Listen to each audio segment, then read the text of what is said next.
Hello ladies, gentlemen, boys, girls, innies, outies and in-betweeners. My name's Dan and welcome back to another PAP Reports.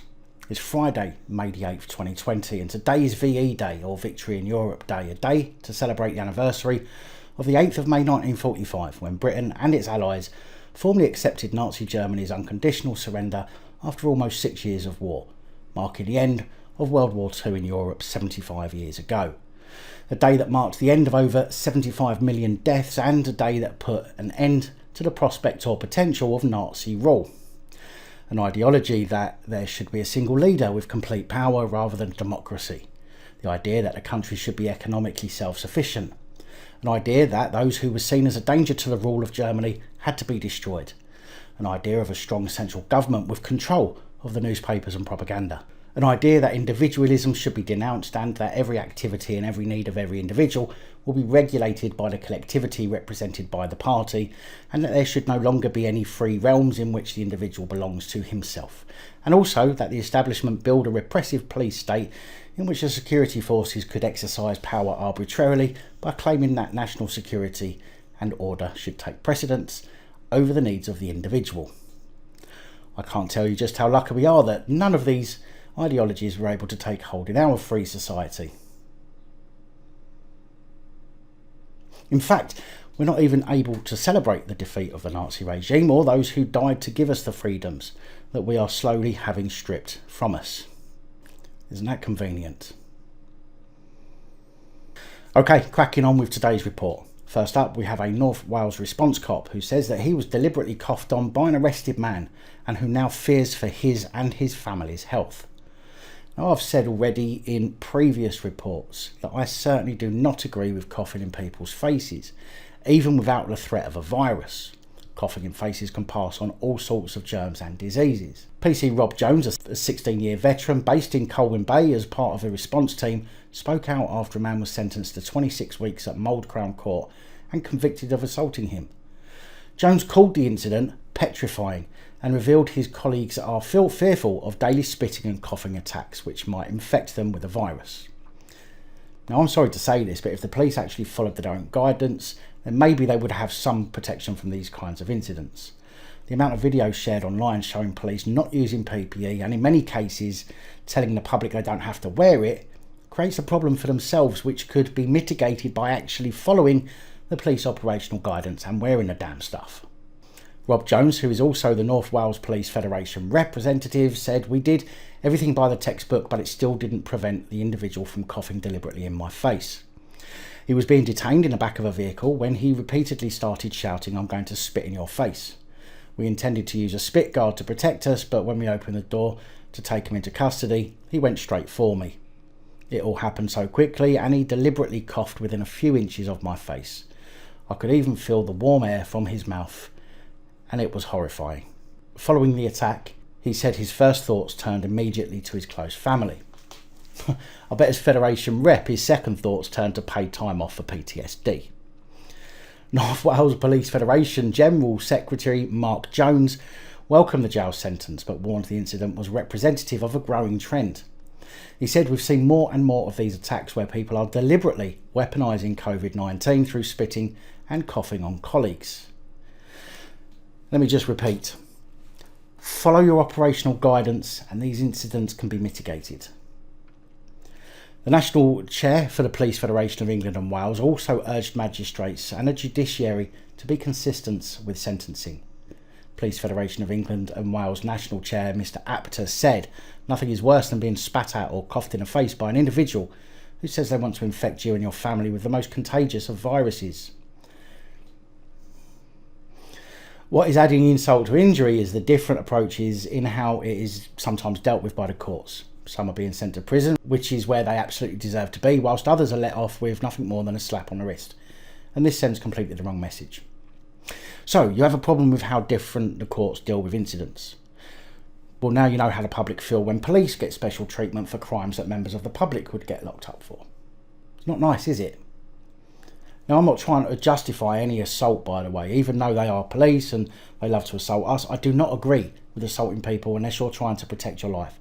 But these situations can be protected against, or at least the effects limited, by simply not assuming you're immune because you wear a uniform. Former Essex Police Inspector, 34-year-old Jonathan McLeod,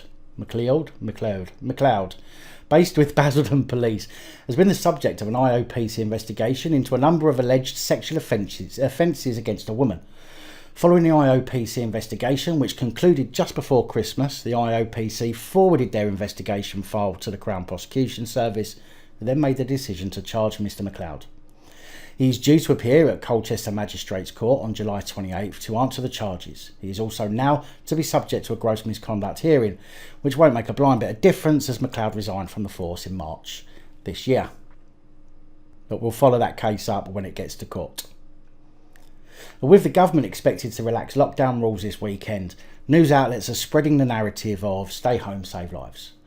Now, although I don't want anyone to die unnecessarily, regurgitating the government advice and forgetting the law and legislation is not really what news outlets should be doing.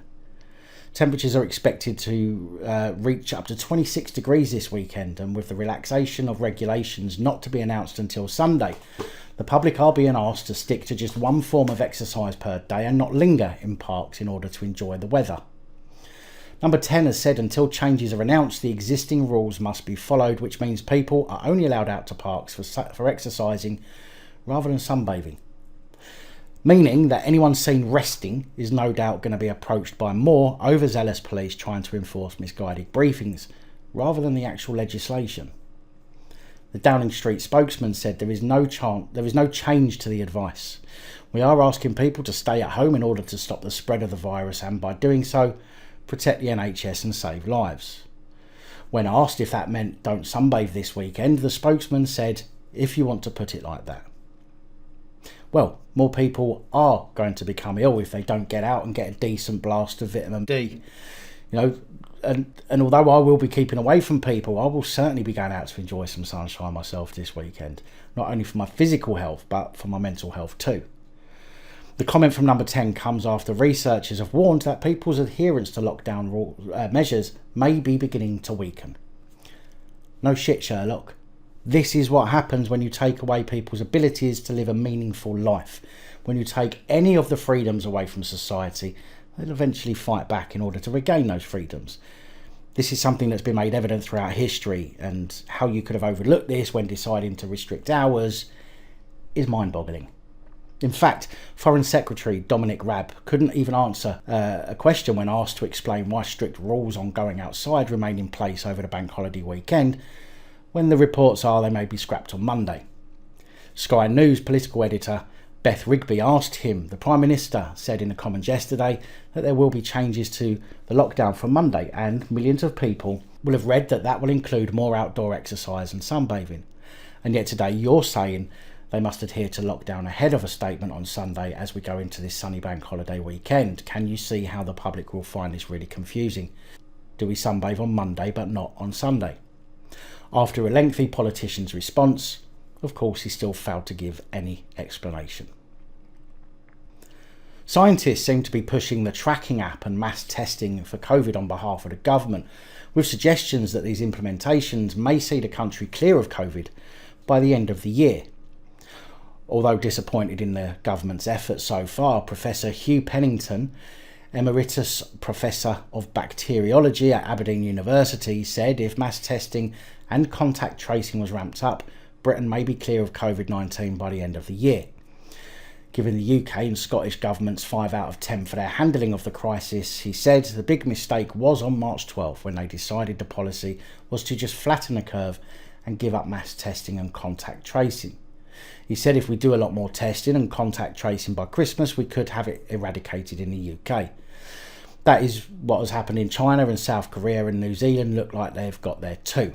Now, I believe that New Zealand, the app has been downloaded 5 million times out of a population of 25 million.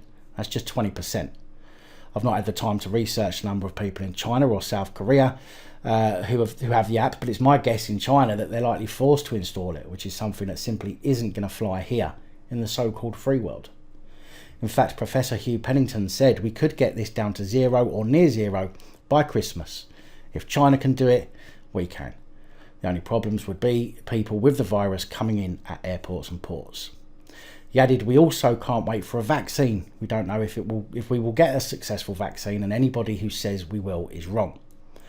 We are quite a long way from getting this COVID-19 really under control. I don't think we are anywhere close." Now, the new contract tracing app for managing a coronavirus outbreak is currently being piloted on the Isle of Wight this week. Police took umbrage to the fact that one of their own was humiliated the other day when a PCSO was taunted by teenagers who took his bike and mocked him on camera. That's right, if that had happened to one of us, the chances are we wouldn't even have seen a police constable. But because it's one of their own, a mob of police turned up at the park to collar and fine those who embarrassed one of their brethren. In fact, there's a new video that's emerged of the police descending en masse to the park shortly after the PCSO was ridiculed, with at least a dozen constables, some in face masks, turning up to back up their colleague.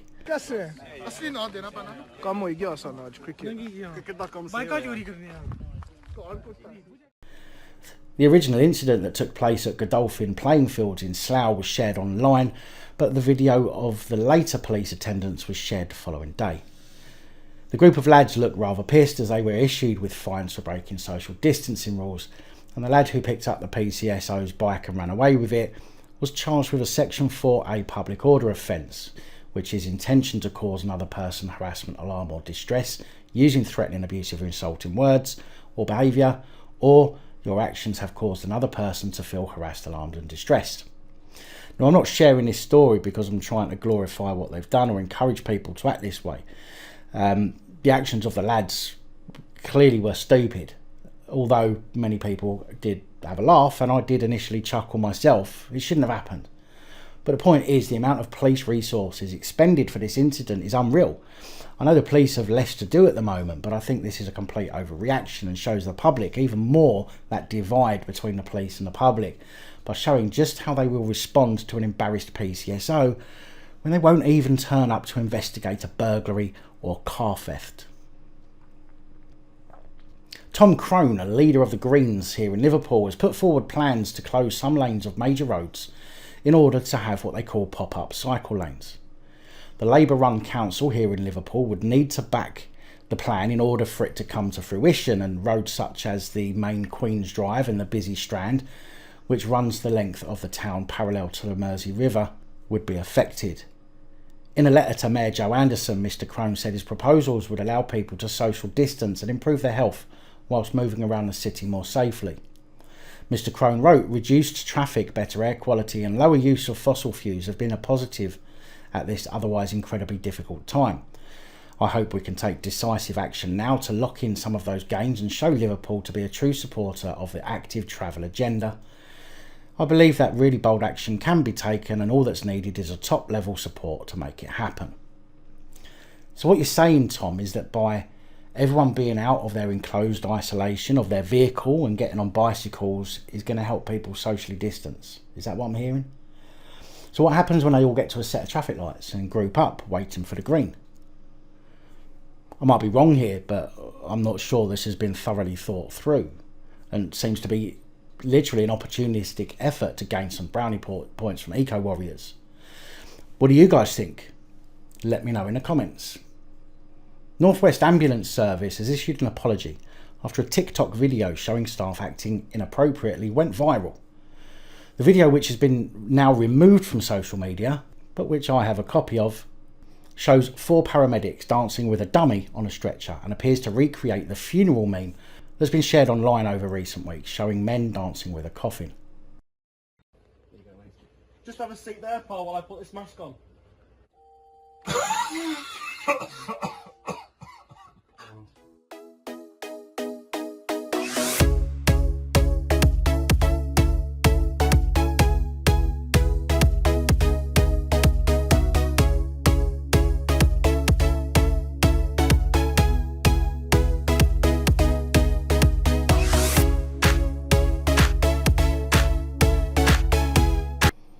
North West Ambulance Service posted a statement about the video on Twitter at 11 o'clock on Thursday, saying it was highly inappropriate.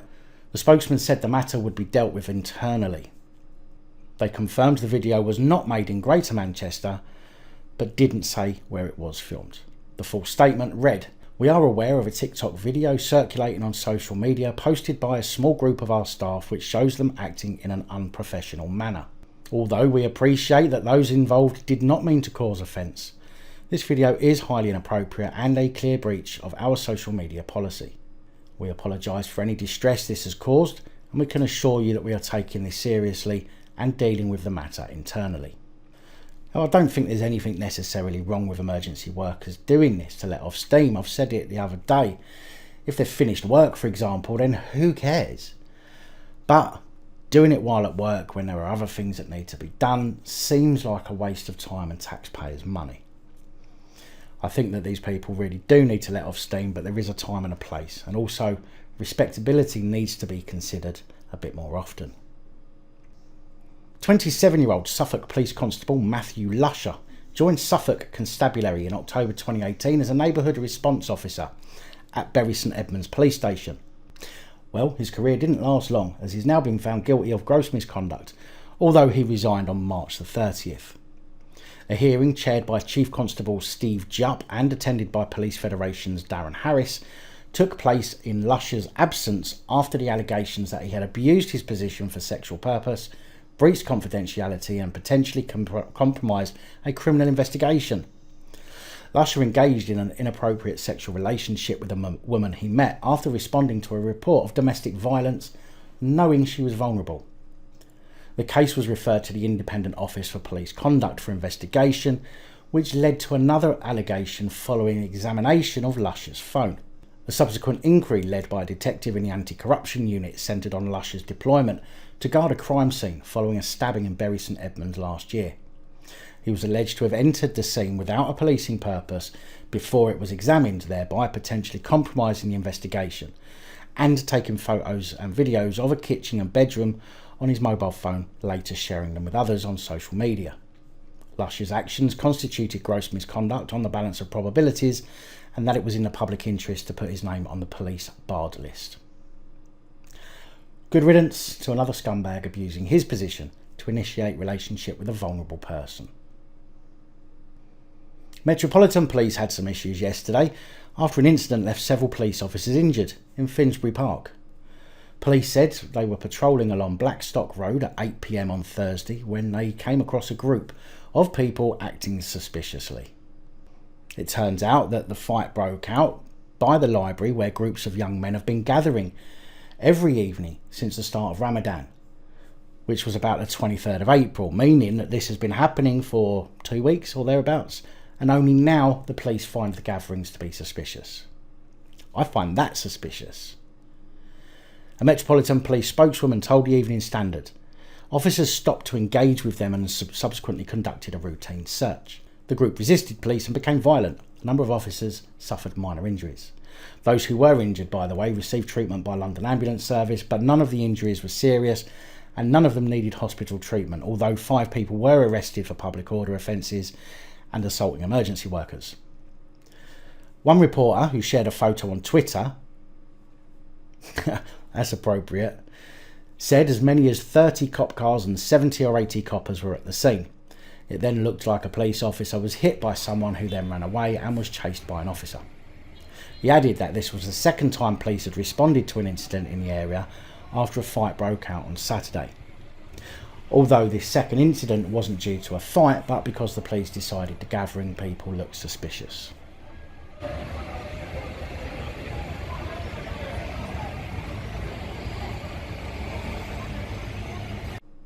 A video being shared on social media today showing a man in a petrol station in Stretford, Manchester being tasered by Greater Manchester Police has now been referred to the IOPC.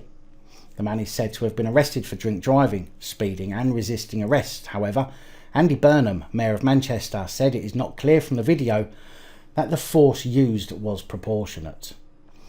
This is the thing about sharing these videos, guys. They can't hide from it and it gets acted on a bit quicker.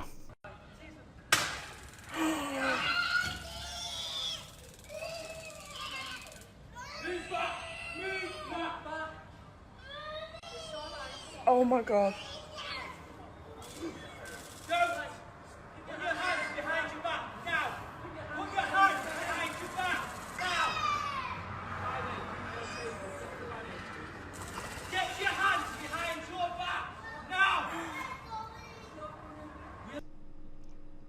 One last thing, tonight the Queen will be giving an address to the nation, about 9 o'clock this evening, speaking about VE Day and the celebrations on the 75th anniversary. I have no doubt that she'll be trying to connect somehow the lockdown restrictions in some way to the many millions of people who died during World War II. But unless she says anything other than millions of people didn't die for you to now have your rights restricted or removed under our very own National Socialism Party, and you should fight for your rights, then I sure as shit won't be paying any attention. Big thank you to channel Patreon supporters. Your support is truly appreciated.